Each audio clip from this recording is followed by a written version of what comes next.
ഇതാണ് സുൽത്താൻ ബത്തേരിക്കാരുടെ ജ്യൂസ് മണിയേട്ടൻ. മണിയേട്ടൻ്റെ ജ്യൂസിൻ്റെ രുചി അറിയാത്ത ബത്തേരിക്കാർ കുറവായിരിക്കുമെന്നല്ല, തീരെ ഇല്ല എന്ന് തന്നെ പറയാം.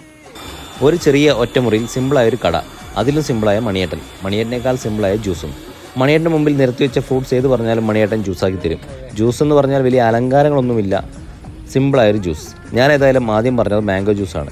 മാംഗോ കഷ്ണം സുജാതയുടെ ജാറിലേക്കിട്ട് അതിൽ കുറച്ച് കട്ടപ്പാലും കുറച്ച് പഞ്ചസാരയും കുറച്ച് കൊക്കോ പൗഡറും കുറച്ച് പാലും കൂടി ഒഴിച്ച് അടിച്ചു തരും. ഒരു ഗ്ലാസ്സിലേക്ക് ഒഴിക്കും. ഒരു ഗ്ലാസ് എന്ന് പറഞ്ഞാൽ ഒരു ഗ്ലാസ് കൃത്യമായിരിക്കും, കൂടുതലുമില്ല കുറവുമില്ല. മാംഗോ ജ്യൂസ് കൊള്ളാം. അതിനുശേഷം ഈ ഇടയ്ക്ക് ട്രോളന്മാരുടെ ട്രോളുകൾ ഏറ്റവും കൂടുതൽ ഏറ്റുവാങ്ങിയ, ഹെൽത്തി ആണെങ്കിലും പ്രത്യേകിച്ച് വികാരങ്ങളൊന്നുമില്ലാത്ത ഡ്രാഗൺ ഫ്രൂട്ടിൻ്റെ ജ്യൂസ് ഒരെണ്ണം പറഞ്ഞു. മണിയേട്ടൻ്റെ കരവിരുതിൽ ജ്യൂസ് ജാറിൽ കിടന്നു കറങ്ങി. ആ കാഴ്ച തന്നെ മനോഹരമാണ്.